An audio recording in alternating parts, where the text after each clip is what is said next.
Good morning. Today is 22nd December 2016 and we are going to discuss the articles of The Hindu. आज दूसरी बार ये lecture record हो रहा है पूरा का पूरा। पहली बार देखिए पूरा का पूरी जब रिकॉर्डिंग हो गई, प्रोसेसिंग में कोई दिक्कत आ गई तो दोबारा से डिस्कस करते हैं। मतलब दोबारा मेरा है, आपका तो पहली ही बार है। तो सबसे पहले देख लेते हैं कौन कौन से आर्टिकल्स इसमें इंपॉर्टेंट है। देखिए ऊपर वाला आर्टिकल जो है सीरिया से रिलेटेड है। ईरान, रशिया और टर्की तीनों देश एक साथ आए हैं सीरिया में विवाद को सुलझाने के लिए। और जो नीचे है ये मणिपुर के ब्लॉकेज से रिलेटेड ये आर्टिकल है। यहाँ पर जो बीच में आर्टिकल इंपॉर्टेंट है ये जम्मू कश्मीर का से रिलेटेड आर्टिकल है कि सर्जिकल स्ट्राइक्स के बाद में किस तरह का हमारे सिक्योरिटी इंप्लीकेशंस वहाँ पर है कश्मीर के अंदर में। जो ये बीच में आर्टिकल है ये भी एलोपो से रिलेटेड है, सीरिया से रिलेटेड आर्टिकल है। इसके जो 4-5 इंपॉर्टेंट पॉइंट्स हैं वो हम इसी के साथ डिस्कस करेंगे। जो मेन सीरिया के से रिलेटेड आर्टिकल है यहाँ पर साइड में है। जो ये आर्टिकल है ये काफ़ी इंपॉर्टेंट आर्टिकल है मिसिंग चिल्ड्रंस के बारे में और काफ़ी इसका यूज़ है ऐसे में भी, पेपर 1 में भी, पेपर 2 में भी। और जो देखिए ये आर्टिकल है आरएसएस का आर्टिकल, यह नहीं इंपॉर्टेंट, ये यूपीएससी में इस तरह के नहीं पूछे जाते हैं। तो सबसे पहले शुरुआत करते हैं हम सीरिया से रिलेटेड आर्टिकल में।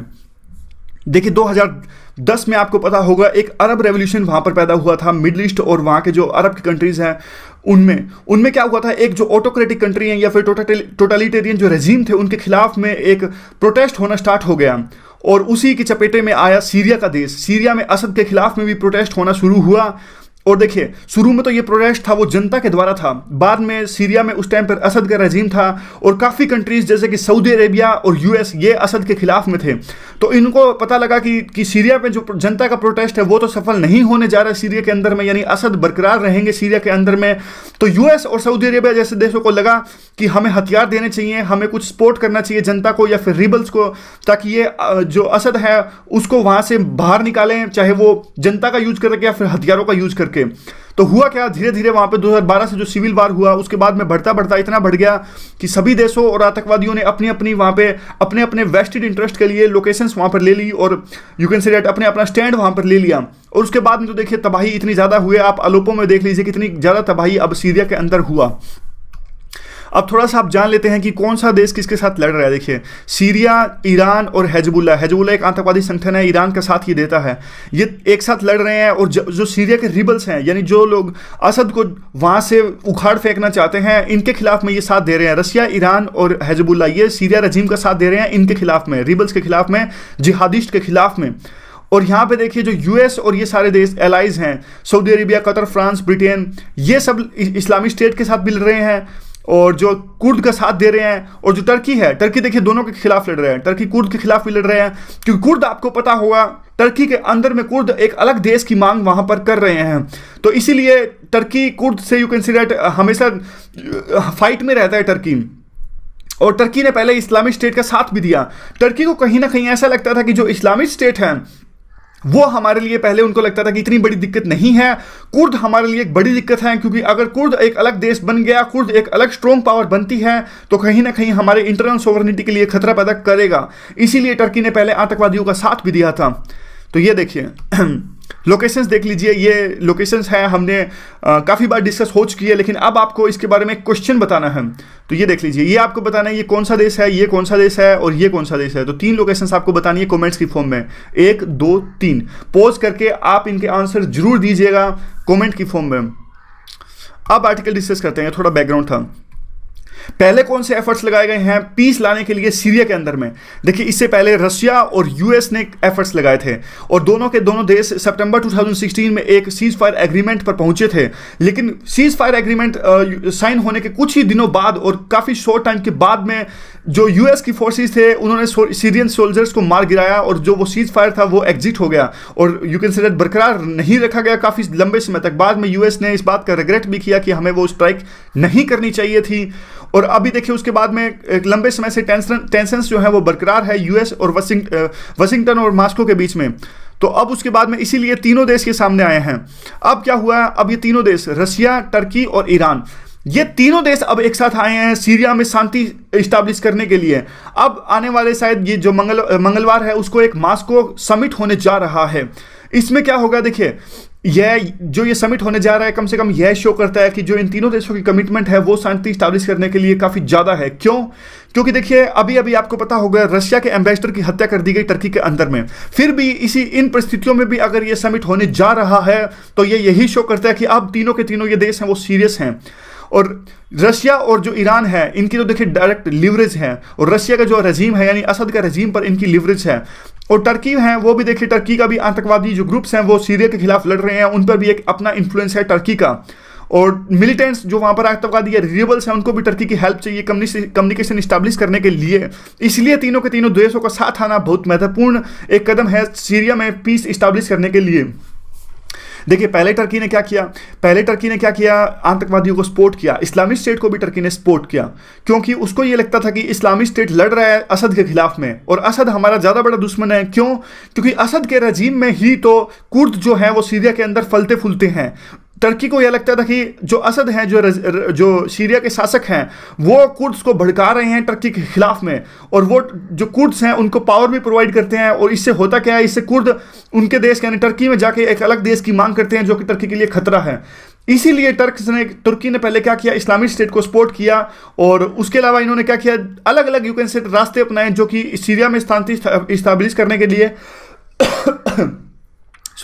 जो कि सीरिया में शांति इस्टेब्लिश करने के लिए बिल्कुल भी सही नहीं थे। इसीलिए क्या हुआ, जो सीरिया है वो वार में रहा इतने दिनों तक, इतने सालों तक, 3-4 साल अब हो गए। अब रशिया की क्या अप्रोच रही? रशिया तो देखिए जब से रशिया आया है असद के रजीम में और सीरिया में आकर बमबारी कर रहा है रिबल्स के खिलाफ में, इन्होंने दो तरह की पॉलिसी अपनाई हुई है। वार के साथ में ये वार कर रहा है, वार को अवॉइड नहीं कर रहा। दूसरा ये बातचीत भी कर रहा है। पहले इन्होंने यूएस के साथ में बातचीत करी और अब ये तीनों देश एक साथ आ रहे हैं। तो कहीं ना कहीं जो रशिया है इसने दो मुआ अप्रोच अपना रखी है। उसके बाद देखते हैं तो क्या हम यह कहना सही होगा इस पूरी प्रोसेस में कि अब शांति इस्टेब्लिश हो जाएगी? देखिए ऐसा तो नहीं है बिल्कुल भी। क्यों? क्योंकि टर्की तो देखिए एकमात्र एक ऐसा देश है, और भी बहुत सारे देश हैं जिनका वहाँ पे पीस प्रोसेस में कंट्रीब्यूशन होना चाहिए लेकिन नहीं है, जैसे कि सऊदी अरेबिया मान लीजिए, कतर मान लीजिए, जॉर्डन मान लीजिए। ये सभी देश जो यूएस के अलाय हैं, ये भी इनका भी कंट्रीब्यूशन होना चाहिए पीस इस्टेब्लिश में, तब जाके पीस इस्टेब्लिश होगी सीरिया के अंदर में। सऊदी ने क्या किया, सऊदी अरेबिया ने लेबनान में 1989 में पीस इस्टेब्लिश करने में सहायता प्रोवाइड की। और दूसरा देखिए लेबनान की तरह जो सीरिया है वो भी एक रीजनल प्रॉब्लम है। तो इन सभी देशों को क्या करना चाहिए, जो ये जिद है, इन सभी देशों की एक जिद है कि कोई भी पीस लाने से पहले सीरिया में असद वहाँ से जाना चाहिए, असद को वहाँ से नहीं जाना चाहिए, ऐसा लिखा है दूसरे आर्टिकल में। तो ये आर्टिकल तो अब खत्म हो गया। जो 3-4 पॉइंट हैं वो अगले आर्टिकल के हम डिस्कस कर लेते हैं। अगले आर्टिकल वाले लिखते हैं जो दूसरे में साइड में, ये देखिए मैं आपको दिखा भी देता हूँ कौन सा आर्टिकल हम डिस्कस करने जा रहे हैं ताकि आपको आसानी रहेगी न्यूज़पेपर पढ़ने में। यहाँ पे देखिए ये आर्टिकल अभी हमने डिस्कस कर लिया, और ये इस आर्टिकल के जो 3-4 जो पॉइंट है वो इंपॉर्टेंट है, वो हम अभी डिस्कस करने जा रहे हैं। खाली जगह तो है नहीं, ऊपर ही डिस्कस कर लेते हैं यहाँ पे। तो अब क्या है इस आर्टिकल में, ये क्या कहते हैं, इसका आर्टिकल में ये कहते हैं कि जो एलोपो था ये एक अपनी तरह का एक पहला सिटी था जहां पे रिबल्स ने कब्जा किया था। शुरू में जो रिबल्स थे जिन्होंने अलोपो सिटी पे कब्जा किया था वो एक मॉडरेट रिबल्स थे मॉडरेट रिबल्स थे। बाद में इसका जो जगह ले ली वो जो दूसरे तरह के रिबल्स थे, अल-कायदा सपोर्टेड जैसे अल-नुसरा, इन्होंने ले ली। और अभी सीरिया वार के 4 साल स्टार्ट होने के बाद में जो असद हैं वो अपनी सबसे स्ट्रॉन्ग पोजीशन पर हैं, यानी 85% ऑलमोस्ट अलोपो पर अब असद का कब्जा हो चुका है, यानी सीरिया का कब्जा हो चुका है। यानी असद जब से वार स्टार्ट हुआ है उसके बाद में अपने पीक पर एरिया पर हैं। और दूसरा ये कह रहे हैं कि देखिए जो ये जिद है दूसरे देशों की, जो ये जिद है कि असद वहां से जाना चाहिए, जैसे हमने पिछले आर्टिकल में डिस्कस किया, वो जिद सही नहीं है, क्योंकि असद ही एक ऐसे आदमी हैं जो अभी फिलहाल सीरिया के सिनेरियो में एक स्टेबिलिटी प्रोवाइड कर रहे हैं। क्योंकि देखिए अगर असद वहां से चले गए तो क्या होगा असद वहां से चले गए तो देखिए, एक सेकेंड पानी पी रहा हूं, एक सेकेंड आज 1 घंटा बोल लिया, गला सूख गया थोड़ा। तो क्या है देखिए जो अगर असद, उनको यूं लगता है कि असद इसीलिए वहां पे रहना चाहिए क्योंकि असद जब तक वहां पे रहेंगे तो स्टेबिलिटी वो प्रोवाइड कर रहे हैं सीरिया के अंदर में। अगर असद वहां से चले गए तो इराक की तरह, अफगानिस्तान की तरह एक तरह से इनस्टेबिलिटी पैदा हो जाएगी वहां पर। तो आगे चलते हैं। इसके देखिए कोई खास क्वेश्चन तो इस पर बनता नहीं, ऐसा क्वेश्चन तो वो नहीं पूछेंगे कि सीरिया की पॉलिटिकल साइंस के लिए आर्टिकल इंपॉर्टेंट हो सकता है, लेकिन आपको फिर भी पता होना चाहिए।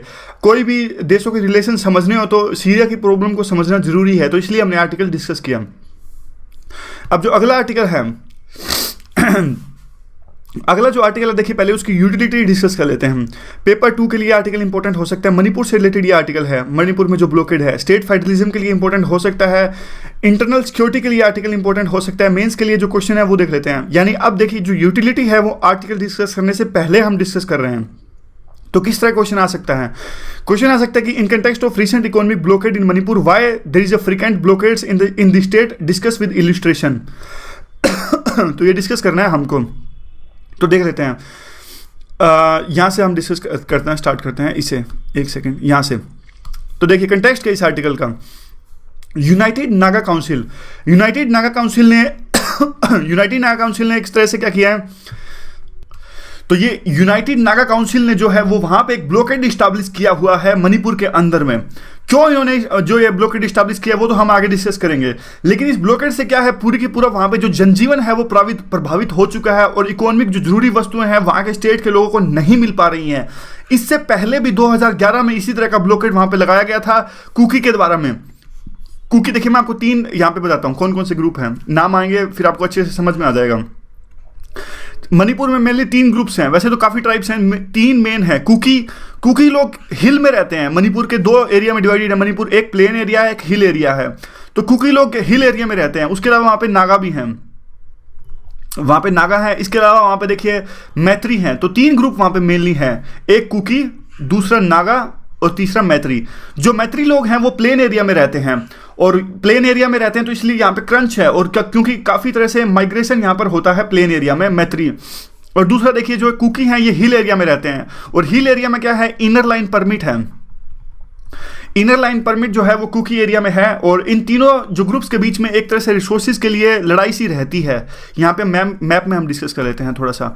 नेशनल हाईवे 37 है, यहाँ पर जो ब्लॉकेड लगाया गया है देखिए, और ये मणिपुर की लोकेशन कल हमने मैप में डिस्कस भी किया था। ऊपर नागालैंड है, साइड में असम है वेस्ट की साइड में, और जो ईस्ट की साइड में है यहाँ पर म्यांमार आ जाता है, नीचे है मिजोरम है, और त्रिपुरा से इसकी सीमा नहीं मिलती। तो अब देखिए नागालैंड, इससे ऊपर जो है नागालैंड है। जो नागा लोग हैं वो मणिपुर में भी हैं, नागा अरुणाचल प्रदेश में भी हैं।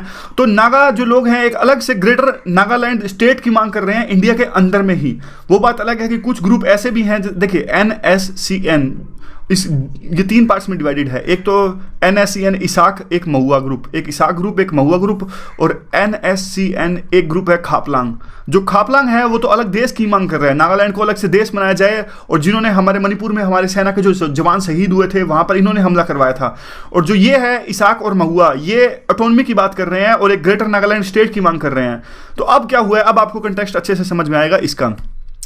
यहां पे देखते हैं हम अभी क्यों ब्लॉकेड लगाए गए हैं। अभी देखिए आने वाले टाइम में मणिपुर में इलेक्शन होने वाले हैं, तो इलेक्शन होने वाले, तो स्टेट गवर्नमेंट ने क्या किया, अलग से जो अभी फिलहाल के 7 डिस्ट्रिक्ट्स हैं उनको काट के नए 7 डिस्ट्रिक्ट्स बना दिए गए। और ये जो कुकी लोगों की एक लॉन्ग पेंडिंग डिमांड थी नए डिस्ट्रिक्ट्स बनाने के लिए, उसको पूरा कर दिया गया क्योंकि इनको लगता है कि वोट मिलेंगे। तो हुआ क्या इससे, देखिए इससे जो नागा लोग हैं वो नाराज हो गए। नागा लोगों को ये लगता है कि आपने नागा डोमिनेटेड एरिया को काट दिया, यानी अब नागा को अलग अलग डिस्ट्रिक्ट्स में शामिल कर दिया गया जो पहले एक ही डिस्ट्रिक्ट में शामिल थे। इसीलिए नागा नाराज हो गए और उन्होंने ये ब्लॉकेड किया है। देखिए जो रेजिडेंट्स हैं वो तो यहाँ के खुश हैं, उन्होंने कहा ठीक है कोई दिक्कत नहीं है। जो UNC यूनाइटेड नागा काउंसिल है उन्होंने प्रोटेस्ट करना स्टार्ट कर दिया। और जो सेंटर, उन्होंने कहा कि देखिए सेंटर और स्टेट गवर्नमेंट के साथ में हमारा जो मेमोरेंडम ऑफ अंडरस्टैंडिंग है उसका ये उल्लंघन है साफ साफ। अब कुछ ये फैक्ट्स हैं जो इतने इंपॉर्टेंट नहीं है, फिर भी देख लीजिए। 2011 में भी ये ब्लॉकेड हुआ था इस तरह का, और जो वहाँ पे उस टाइम पे देखिए मैत्री डोमिनेटेड एरिया है, वो उसका वायलेंस होता है हिल में भी और वैली में भी, क्योंकि रिसोर्सेज का वहाँ पे क्रंच है। तो जो ये लोग कहते हैं मैत्री जो प्लेन एरियाज में, ये कहते हैं कि हमारे यहाँ पे तो इनर लाइन परमिट है नहीं, और आपके हिल्स में इनर लाइन परमिट है, यानी जो भी माइग्रेशन होता है वो हमारे यहाँ पर होता है। और ये सारा है, ज़्यादा इंपॉर्टेंट है नहीं ये। और सेंट्रल ने पैरामिलिट्री फोर्सेस भेजी हैं इस ब्लॉकेड को सुलझाने के लिए, लेकिन अभी भी नेशनल हाईवे पर ब्लॉकेड नहीं खुल पाया है, जो कि अपने आप में एक पजलिंग है, यानी कंफ्यूजिंग है, क्यों अभी तक ब्लॉकेड नहीं खुल पाया है। तो सजेशंस क्या क्या हैं? सजेशन तो यहाँ देखिए जो पॉलिटिकल सॉल्यूशंस है, यानी ब्लॉकेड्स के थ्रू अपना पॉलिटिकल सॉल्यूशन निकालना, कहीं ना कहीं इससे बहुत ज़्यादा प्रॉब्लम्स क्रिएट होती हैं, और ये साइनिकल प्लॉय है। और इससे जो एथनिक ग्रुप्स हैं वो भी पोलराइज होते हैं। अब जैसे नागा ग्रुप्स को डिवाइड किया गया, उसके कारण ये ब्लॉकेड लगा, तो सारे के सारा नागा अपने आप में पोलराइज हो जाएंगे और कुकी पोलराइज हो जाएंगे, मैत्री पोलराइज हो जाएंगे। तो कहीं ना कहीं जो ये ब्लॉकेड की राजनीति है, ब्लॉकेड का जो सोल्यूशन निकालने की कोशिश है, इससे तो पोलराइजेशन और ज़्यादा बढ़ता है डिफरेंट एथनिक ग्रुप से बीच में।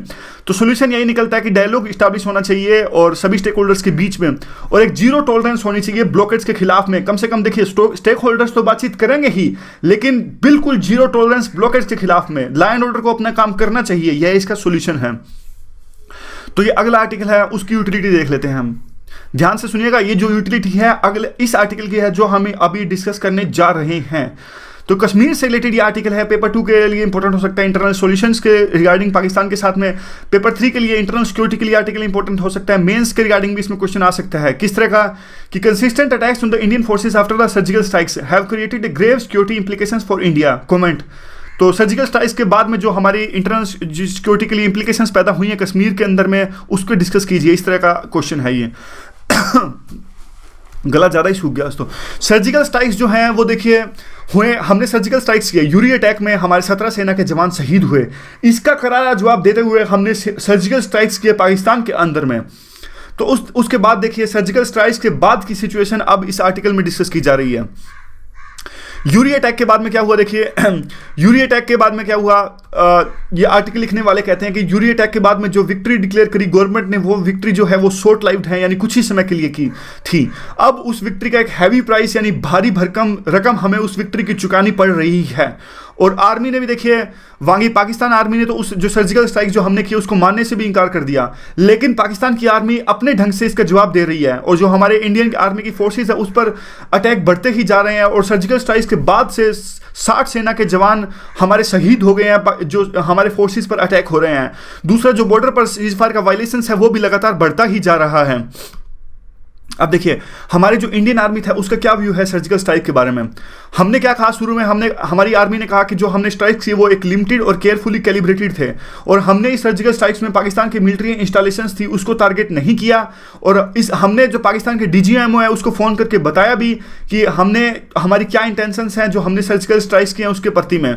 और DGMO ने यह कहा कि हमने सिर्फ लॉन्चिंग पैड्स को टारगेट किया है, हमने पाकिस्तान के किसी भी इंस्टॉलेशन को टारगेट नहीं किया है। और पाकिस्तान आर्मी का क्या पर्सपेक्टिव रहा इस सर्जिकल स्ट्राइक्स के बारे में, देखिए जो ये सर्जिकल स्ट्राइक्स हुए ये पाकिस्तान के लिए सरप्राइज नहीं थे। क्यों? क्योंकि देखिए जब से हमारे यूरी अटैक हुए और हमारे देश में 17 हमारे सेना के जवान शहीद हुए, तो पूरे देश में माहौल ऐसा था, तमाम तरह की बातचीत निकलकर सामने आ रही थी, मीडिया सेक्शंस में भी और गवर्नमेंट के द्वारा भी। तो कहीं ना कहीं पाकिस्तान को इसका अंदेशा था, पाकिस्तान को इसका आभास हो गया था कि कुछ ना कुछ इंडिया ऐसा कदम जरूर उठाएगा। हालांकि देखिए जो सर्जिकल स्ट्राइक्स था एक नेगेटिव रेपुटेशन लेकर आए पाकिस्तान आर्मी के लिए, लेकिन जो पाकिस्तान की जो देखिए आर्मी थे रसिस्ट नहीं किया इसके प्रति। क्यों रसिस्ट नहीं किया? तो इस आर्टिकल में यह लिखा गया कि पाकिस्तान ने हमारे सर्जिकल स्ट्राइक्स के प्रति रेसिस्ट इसलिए नहीं किया क्योंकि पाकिस्तान की साफ साफ कॉम्प्लिसिटी थी, सहभागीदारिता थी यूरी अटैक को करवाने में। तो पाकिस्तान को यह लगता था कि कहीं ना कहीं हिंदुस्तान को अपना गुस्सा निकालने देना चाहिए, अदरवाइज सिचुएशन ज़्यादा गंभीर हो जाएगी इससे, इसीलिए उन्होंने रिएक्ट नहीं किया। उसके बाद देख लेते हैं क्या हुआ।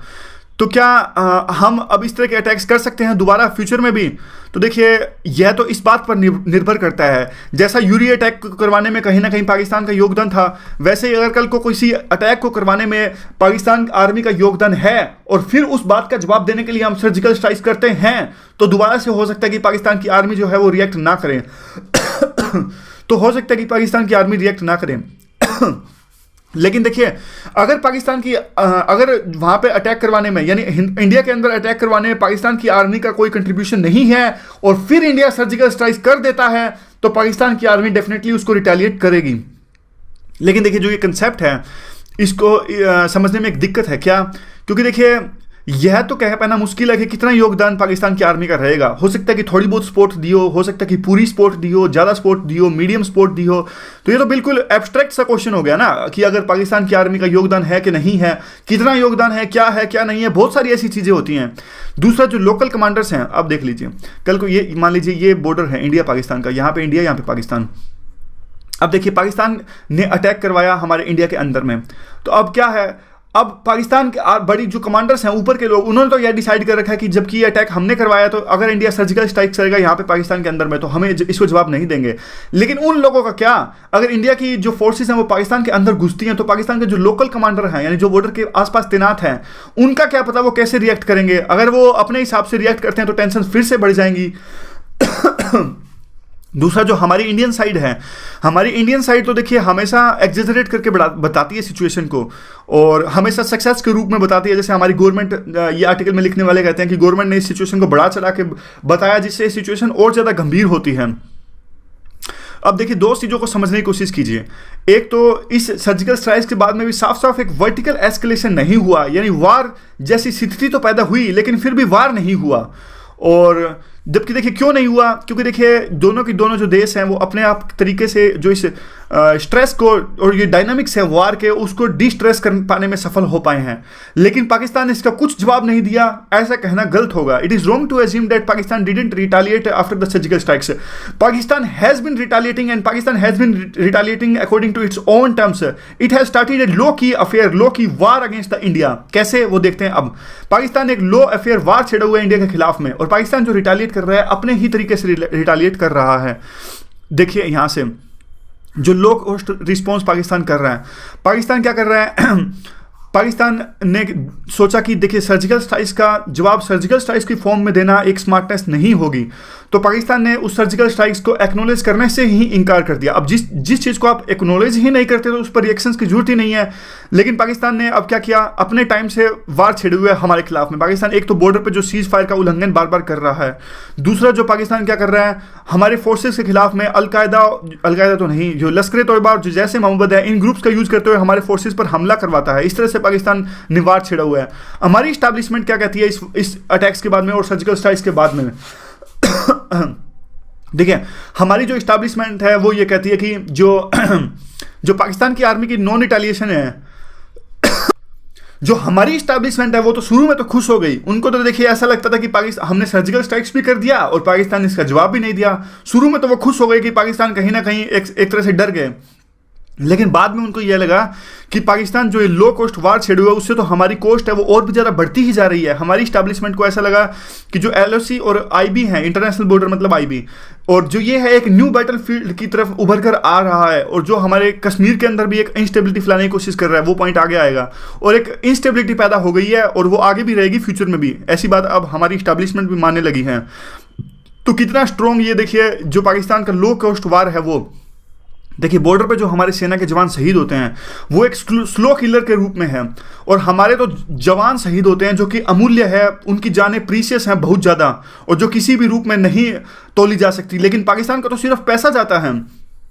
और देखिए पाकिस्तान क्या करता है, पाकिस्तान कश्मीर में भी इंस्टेबिलिटी फैलाने की कोशिश कर रहा है, और हमारी जो गवर्नमेंट है वो भी सकते में है, क्योंकि देखिए हमारी गवर्नमेंट फिलहाल की NDA गवर्नमेंट की पहचान ही इसी से है कि वो करारा जवाब देते हैं हर पाकिस्तान के मूव का। लेकिन पाकिस्तान के जो ये लो कॉस्ट वार छेड़े हुए है, इसका कोई भी सोल्यूशन अभी तक हमारी गवर्नमेंट निकाल पाने में सक्षम नहीं हो पा रही है, ऐसा लिखते हैं आर्टिकल लिखने वाले।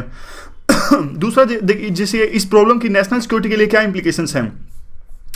देखिए जो दिन प्रतिदिन है वहाँ पे बॉर्डर पे सिक्योरिटी डेटोरेट होती जा रही है, और हमारे सेना के जवान शहीद हो रहे हैं, और काफ़ी गंभीर समस्या ये है हमारे लिए। और जो लाइव्स और लाइवलीहुड्स है, बॉर्डर के जो साथ लगते गांव हैं उनका भी लॉस हो रहा है। यानी जब भी देखिए बॉर्डर का सीज फायर वायलेशंस वहाँ पे बॉर्डर के नज़दीक होते हैं, तो इससे क्या होता है, जो बॉर्डर के जो साथ नज़दीक गाँव के लोग हैं उनको छोड़ के जाना पड़ता है, और वहाँ के अपनी रोजी रोटी को छोड़ के और अपने गाँव को छोड़ के जाना पड़ता है। इसलिए उनका प्रभावित होता है जनजीवन। आगे का जो आर्टिकल है देखिए वो है मिसिंग चिल्ड्रन से रिलेटेड। देखिए जो पिछले का आर्टिकल था ना, अब जो पिछला आर्टिकल इसका कोई खास इन्होंने सॉल्यूशन भी नहीं दिया, ना इन्होंने कोई कंक्लूजन दिया। क्यों? क्योंकि देखिए ये पर्टिकुलर जो JNU के जो हैप्पी मोहन जैकब है, इन्होंने ये आर्टिकल लिखा है और ये आइडियोलॉजी से प्रभावित हैं। और यू कैन से दैट एक जब कोई दूसरे बंदे आर्टिकल लिखते हैं, जैसे कोई प्लानिंग कमीशन के मेंबर हो, ये आर्टिकल जब लिखते हैं एक बढ़िया ढंग से आर्टिकल लिखते हैं, बैलेंस ढंग से, पहले प्रॉब्लम्स बताते हैं फिर सॉल्यूशन बताते हैं। लेकिन जब भी कोई मैं ये नहीं बात कर रहा कि जो JNU से प्रभावित लोग हैं, कोई भी आइडियोलॉजी से प्रभावित जब कोई बात करता है वो सिर्फ एक लाइन में बात करता है, इसलिए इसका कोई खास सॉल्यूशन इन्होंने लिखा नहीं है। अगला जो आर्टिकल है वो देखिए वो मिसिंग चिल्ड्रन से रिलेटेड है कि, और ये आर्टिकल इंपॉर्टेंट है पेपर 2 के लिए, पेपर 1 के सोसाइटी में जो टॉपिक है उसके लिए भी, ऐसे के लिए भी इंपॉर्टेंट है। प्रीलिम के लिए क्वेश्चन मैं आपसे पूछ रहा हूँ कि इनमें से कौन से वर्ड्स कॉन्स्टिट्यूशन में साफ साफ मेंशन है? ह्यूमन ट्रैफिकिंग, बॉन्डेड लेबर और मेंस के लिए कौन सा क्वेश्चन आ सकता है कि मिसिंग चिल्ड्रन जो इंडिया में है, इनकी हेडलाइंस आती है बार बार सॉरी आज बार बार खांसी आ रही है तो केजरीवाल की तरह हो गई, और क्योंकि गला सूख गया आज बिल्कुल ही तो उसके बाद देखिए क्वेश्चन क्या बनता है, जो मिसिंग चिल्ड्रंस हैं इंडिया के अंदर में फ्रीक्वेंट हेडलाइंस बनाते हैं, what are the factors responsible that even after the government made so many efforts, हमारी गवर्नमेंट ने बहुत सारे एफर्ट्स लगाए जो ये गुम हुए बच्चों की प्रॉब्लम से निजात पाने के लिए, फिर भी वो फैक्टर्स हैं वो सफल नहीं हो पाए, क्या इसके रीजंस हैं और कैसे इनका सोल्यूशंस हैं। तो अब आर्टिकल डिस्कस करते हैं। मिसिंग चिल्ड्रन की जो प्रॉब्लम है वो क्या है और क्या कंटेस्ट है, क्या फैक्ट्स हैं वो डिस्कस करते हैं। मदुराई ब्रांच जो कि एक मद्रास हाई कोर्ट की एक ब्रांच है तमिलनाडु के अंदर में, इन्होंने स्टेट गवर्नमेंट को क्रिटिसाइज किया। इन्होंने कहा कि जो आप यू कैन से ढीला ढाला रवैया अपना रहे हैं मिसिंग यानी गुम हुए बच्चों को ट्रेस करने के लिए, और देखिए ये जो मिसिंग चिल्ड्रन की प्रॉब्लम है वो सिर्फ तमिलनाडु से रिलेटेड नहीं है, एक नेशनल प्रॉब्लम है। और एक स्टैटिस्टिक्स के अनुसार हर साल 60,000 बच्चे हमारे देश में गुम हो जाते हैं, और पिछले साल का डाटा अगर माने तो देखिए 2,953 यानी 2,953 जो चिल्ड्रंस हैं वो गुम हो गए अकेले उत्तर प्रदेश के अंदर में। और सबसे ज़्यादा गंभीर समस्या तो हमारी गुम हुई बच्चियों के बारे में है। बच्चियों का अपहरण कर कर उनको वेश्यावृत्ति के धंधे में धकेल दिया जाता है। ये अपने तरह की एक गंभीर समस्या है और इनकी ट्रैफिकिंग हो जाती है। उसके बाद में देखिए क्या आता है, उसके बाद में आता है जो ऑनलाइन वेबसाइट का पॉइंट है यहाँ पे हमारे जो देखिए बचपन बचाओ आंदोलन है जो कि क्लास सत्यार्थी जिनको एक नोबेल पुरस्कार भी मिला था, इन्होंने सुप्रीम कोर्ट में एक रिट फाइल की। इन्होंने सुप्रीम कोर्ट से कहा कि आप स्टेट गवर्नमेंट या फिर सेंट्रल गवर्नमेंट को आदेश दीजिए कि वो एक वेबसाइट इस्टेब्लिश करें ताकि सारा का सारा डेटा ऑनलाइन रहे इसके बारे में, गुम हुए बच्चों के बारे में, ताकि आसानी से इन पर रिसर्च की जा सके और उसी तरह के एक्शन लिया जा सके। तो उसी को परस्यू करते हुए जो ministry of women and children development है उन्होंने क्या किया, उन्होंने क्या किया, एक वेबसाइट इस्टेब्लिश करी trackthemissingchildren.gov.in। तो उससे क्या है वो एक डेटा रखेगी पूरा प्रॉपर वेबसाइट के ऊपर में कि कितने बच्चे गुम हुए, कितने मिल गए हर एक स्टेट के अंदर में। दूसरा जो एक पोर्टल इस्टेब्लिश हुआ, ये तो पिछले साल के करंट अफेयर में भी था 2015 में, इसका नाम है khoyapaaya.gov.in। इस पर देखिए आप भी इंफॉर्मेशन दे सकते हो अगर आपको किसी बच्चे के बारे में कुछ इंफॉर्मेशन मिलती है तो। और इशू क्या है, देखिए इशू है अवेयरनेस का कि आपने देखिए पोर्टल तो चला दिए लेकिन जागरूकता बिल्कुल भी नहीं है और जो मैन पावर है वो बिल्कुल भी नहीं है। दूसरा जो तरीका ये अपनाते हैं, देखिए इनफॉर्मल तरीका अपनाते हैं। ये क्या करते हैं, जब भी कोई बच्चे के बारे में इनको इन्फॉर्मेशन मिलती है या फिर ढूंढनी होती है, ये फेसबुक पर अपडेट करते हैं। सोशल मीडिया की सहायता लेना बहुत जरूरी है और आज के टाइम में यू कैन से दैट बहुत ज़्यादा इंपॉर्टेंट है।